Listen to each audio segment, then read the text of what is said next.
Une jeune femme se retrouve complètement démunie car quelqu'un de sa famille lui doit beaucoup d'argent. Vous allez comprendre cette situation. Et si vous vivez une situation comme celle que vous voyez dans cette émission, un conflit de voisinage, victime d'une escroquerie, n'hésitez pas à nous contacter. Voici le numéro de téléphone de l'émission.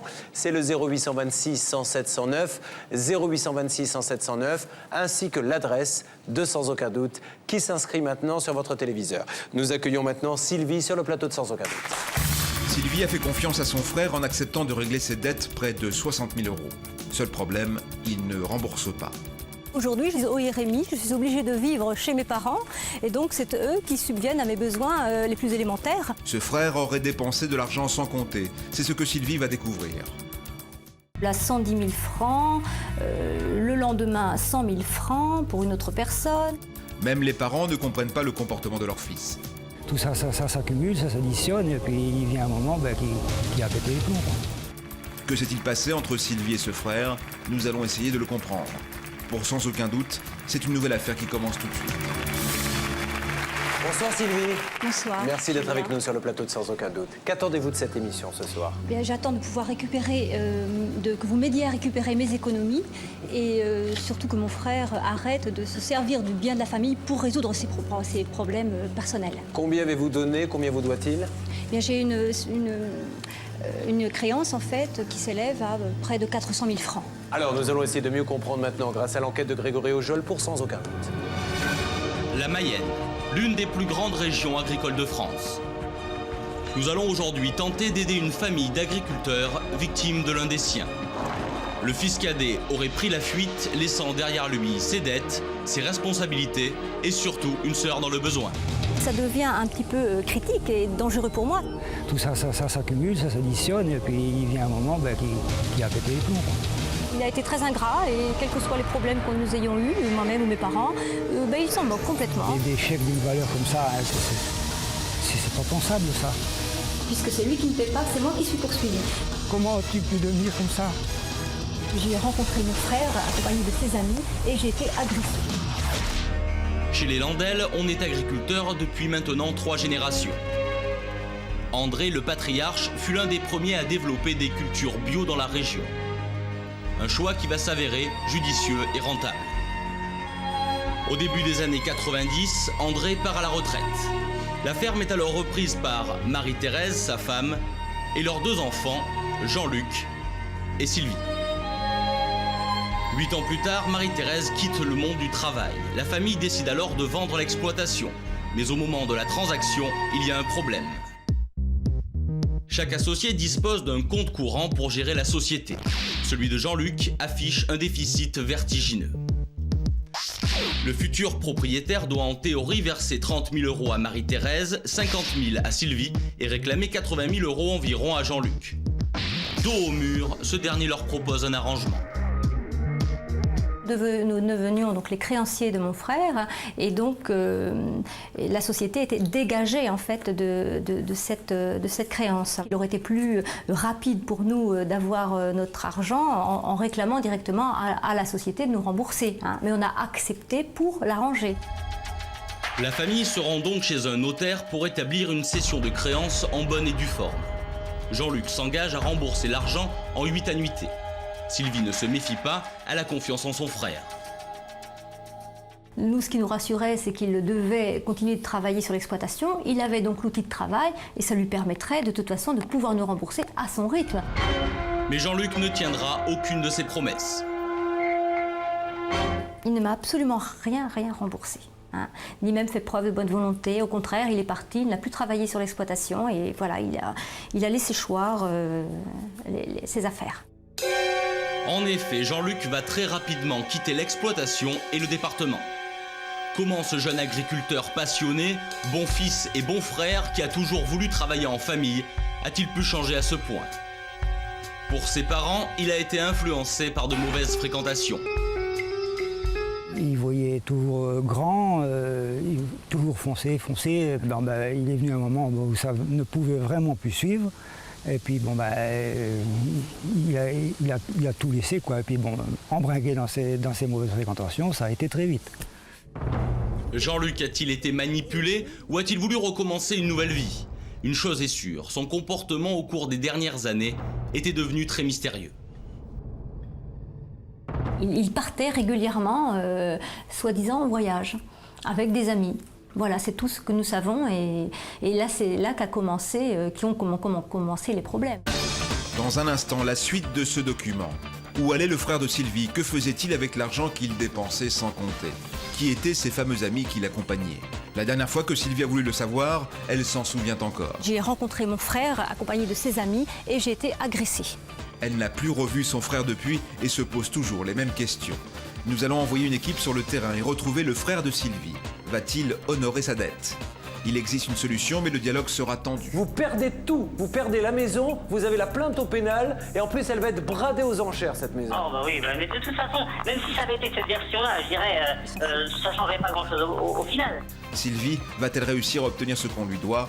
La suite de ce document, dans un instant, dans Sans aucun doute.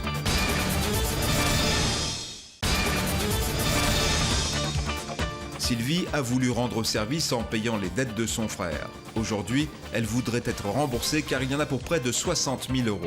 Elle a essayé de faire entendre raison à ce frère qui semble-t-il avait quelques secrets. C'est une affaire familiale délicate et douloureuse dont voici la suite, maintenant. Il partait régulièrement, soi-disant en voyage, avec des amis. Voilà, c'est tout ce que nous savons et là, c'est là qu'ont commencé les problèmes. Inquiète, Sylvie mène son enquête. Elle découvre que son frère rédige des chèques d'un montant faramineux. Là, 110 000 francs, le lendemain, 100 000 francs pour une autre personne. Des dizaines de chèques d'un montant colossal. Voilà qui pourrait expliquer le niveau de ses dettes. Gestion hasardeuse ou placement malheureux, tout l'argent de Jean-Luc aurait disparu dans de mauvais investissements. À l'heure actuelle, Marie-Thérèse ne songe même plus à endosser sa créance. Mais pour Sylvie, la situation n'est pas la même. Ces 55 000 € représentaient toutes ses économies et désormais, elle est sans ressources. Aujourd'hui, je suis au RMI, je suis obligée de vivre chez mes parents et donc c'est eux qui subviennent à mes besoins les plus élémentaires. Seule à élever son fils, Sylvie compte sur cette somme pour se relancer dans la vie. Mais que fera-t-elle si Jean-Luc n'a pas l'argent pour la payer? Il existe une solution, elle est à 300 mètres de là.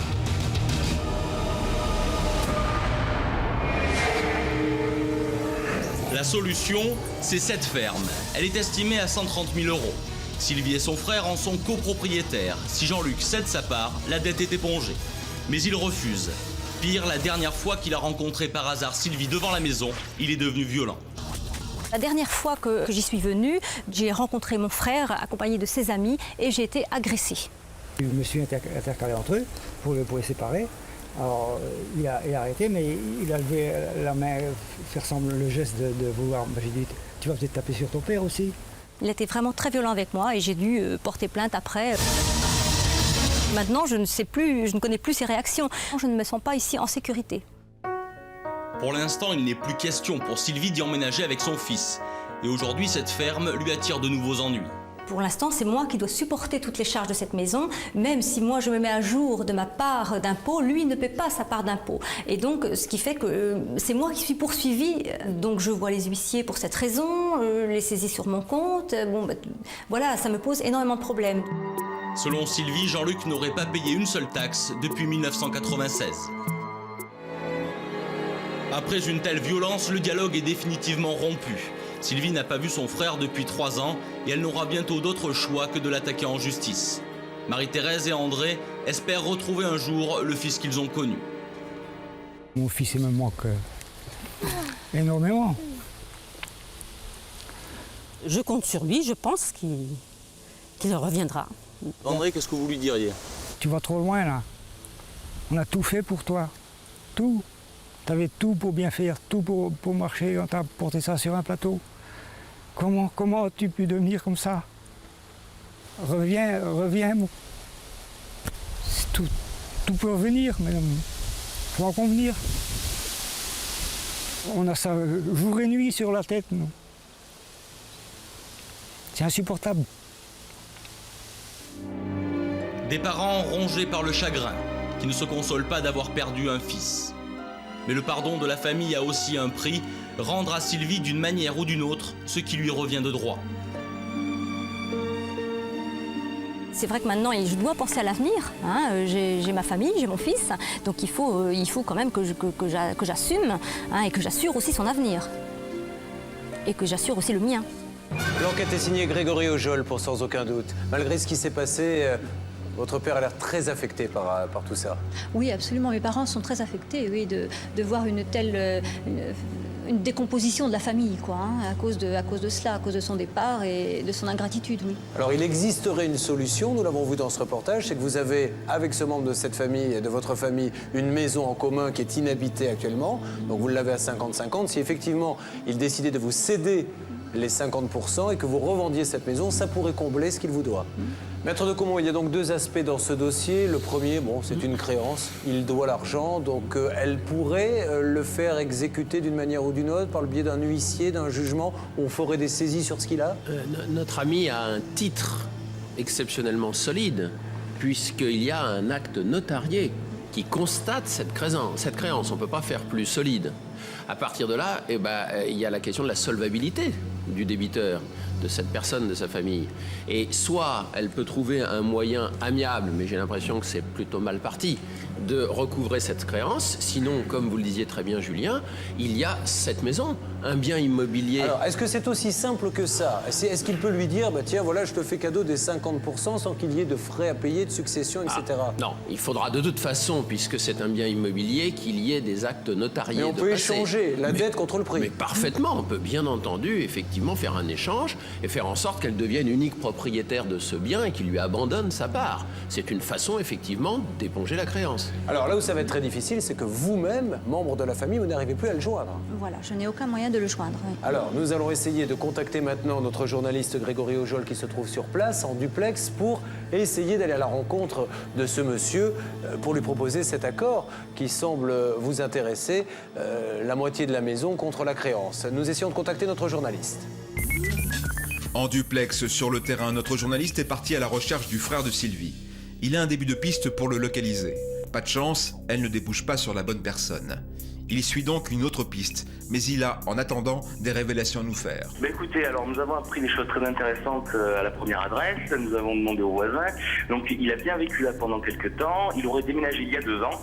Et ils nous ont donné une nouvelle adresse dans un patelin, en fait, un petit village, un hameau à quelques kilomètres de là. Donc là, nous sommes devant sa nouvelle adresse. A priori, il est sûr d'être ici.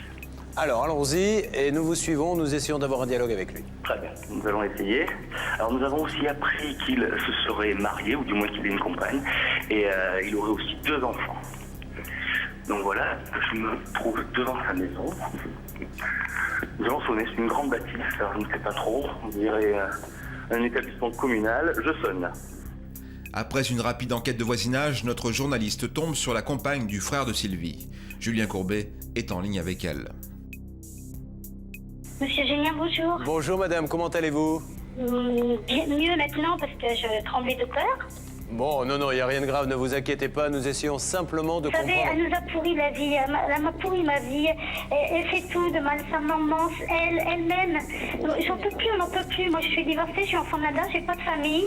Et avec ça, elle nous évite les contacts avec sa maman. Qu'est-ce que vous demandez de plus? Vous vous rendez compte, on n'a même pas le droit de vivre dans sa maison parce qu'il y a tout vidé sa maison. On a changé les serrures et toutes les taxes d'habitation. Alors madame, écoutez-moi, essayons déjà de nous calmer, de parler tranquillement, sans s'énerver.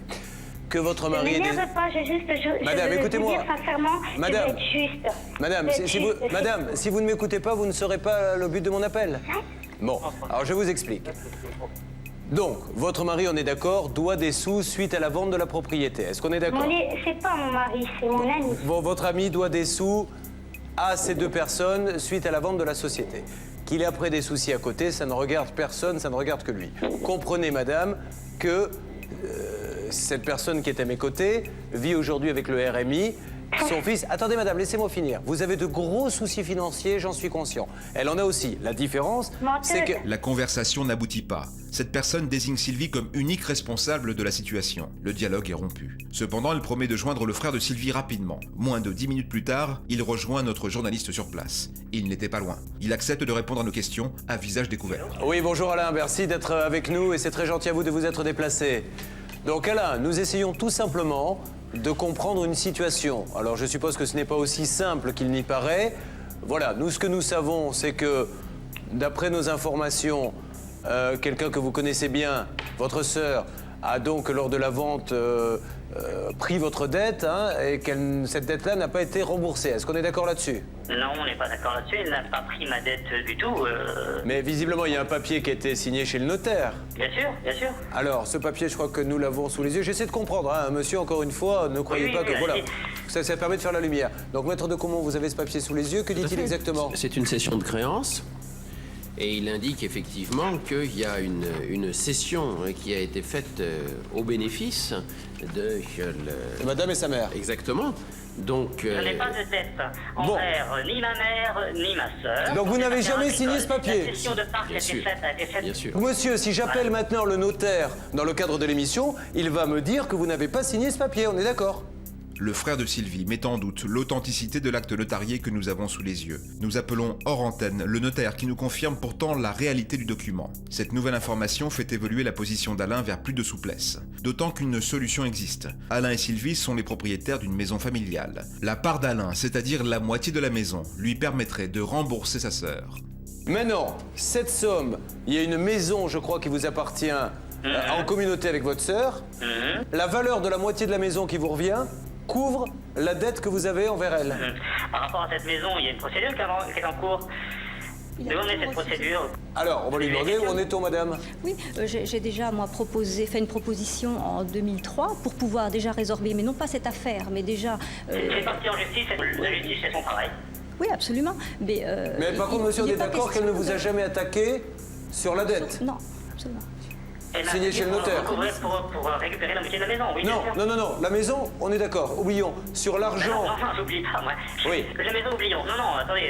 Non, non, mais quand je dis oublions, monsieur, c'est une façon de parler, c'est mettons ça de côté. D'un claquement de doigts, on va pas oublier. D'accord, donc on n'oublie pas.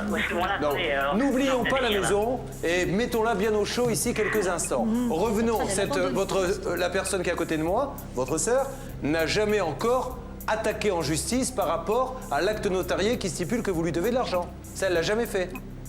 Ah non, je n'ai pas eu connaissance de ça. Pas du tout. Bon, alors, maître Novakovic et maître Michel. Oui, bonjour monsieur. Maître Novakovic, avocate. Voilà, alors si vous voulez, vous avez tout intérêt aujourd'hui à trouver un accord, parce que l'avocat de madame va lui conseiller. Vous m'écoutez s'il vous plaît? Je suis un citoyen, je n'ai pas d'avocat sous la main, donc je ne peux pas parler, on n'est pas d'égal à égal. Justement, vous direz à votre avocat. À partir de là, on ne peut pas se comprendre. Le dialogue est désordonné, tendu, mais reste en fin de compte positif. Il faut néanmoins savoir comment Alain va honorer sa dette. Nous lui proposons encore une fois la solution qu'offre la maison pour la rembourser. Finalement, les choses sont extrêmement simples. Il y a une dette, que vous le vouliez ou non, qui est incontestable en ce qui vous concerne, puisqu'elle résulte d'un acte notarié. Mais moi, je vous propose une chose. On vend la maison, et puis après, on fait les comptes. Parce que si vous voulez faire les comptes d'abord, et vendre la maison après, dans 10 ans, on y est encore. On mélange tout. Le juridique, c'est du théâtre aujourd'hui. C'est du théâtre, du grand théâtre. Non, justement, c'est pour ça que je vous propose quelque chose de pratique et pas du théâtre. Mais monsieur, c'est pas ça, c'est qu'avec l'acte, elle peut faire vendre la maison. Je vous explique, elle va aller voir un huissier, lui présenter la créance officielle du notaire. L'huissier va venir, laissez-moi parler monsieur, l'huissier va venir vous voir, va voir que vous n'avez pas de bien, vous n'avez rien. Donc, elle va lui dire, il y a une maison à 50-50. L'huissier va faire vendre la maison aux enchères, donc elle va être bradée, et tout l'argent de la vente va être donné à ça. D'une vente, même. Mais c'est ça qu'il faut faire en fait. Devant la télé, que c'est mes parents également qui ont participé pour la... Alors monsieur, la dernière offre est la suivante. Monsieur. Et là-dessus, elle pourra pas dire... D'accord, la dernière offre est la suivante. Après, on se parle plus, ça sert à rien. Voici la dernière offre, et après, on ne négocie plus. La moitié de la maison, on fait exactement comme vous avez dit. Vous la cédez au prorata à la mère et à la fille. Au prorata. C'est-à-dire ce que vous devez à la mère, ce que vous devez à la fille, on fait une règle de 3, chacune touche. Donc vous vous retrouvez chez le notaire, nous allons organiser cette réunion. Chez le notaire, vous faites bien spécifier, vous, dans l'acte, que vous donnez la moitié de la maison au prorata de la mère et de la fille. Le notaire, ça tombe bien, tous les documents, il va pouvoir vous faire le prorata. Et après, vous vous oubliez et il n'y aura plus d'ennui. Si ce n'est pas fait... Attendez, j'ai quand même pas oublié mes parents. D'accord, vous n'oubliez pas si vous voulez. Mais si c'est pas fait, monsieur, malheureusement, là, dans les 10 jours qui viennent, vous perdez tout. Vous perdez la maison, vous avez la plainte au pénal, et en plus, elle va être bradée aux enchères, cette maison. Oh, bah oui, mais de toute façon, même si ça avait été cette version-là, je dirais, ça changerait pas grand-chose au final. Si, si, monsieur, je veux un élément essentiel. Monsieur, si je peux me permettre. J'y reviens pas.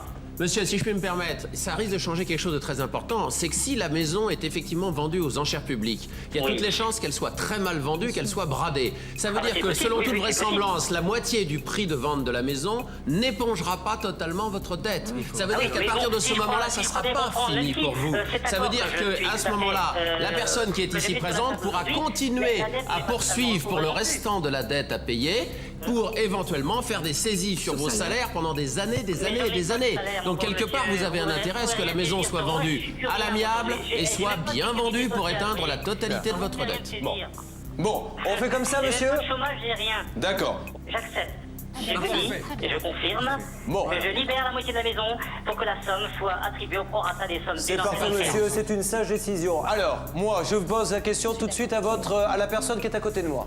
Écoute, oui, je suis d'accord avec cet accord-là. Ça me permettra de tourner la page et de passer à autre chose enfin. Bon, eh bien, monsieur, je vous remercie 1000 fois. Oui, merci, au revoir. Merci à vous. La conversation auquel vous venez d'assister a duré presque 1h25, mais nous avons, je crois, trouvé un accord. Est-ce que cet accord vous satisfait? Absolument, ça me satisfait complètement et j'en reviens pas que vous ayez pu parvenir à cet accord, quoi, vraiment.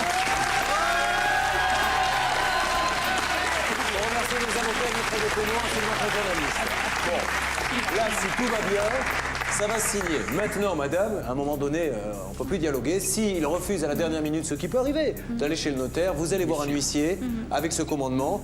Il va voir s'il a de l'argent, s'apercevoir qu'il n'en a pas. Vous faites vendre la maison aux enchères, l'argent est pour vous. Bon, est-ce que vous êtes soulagée?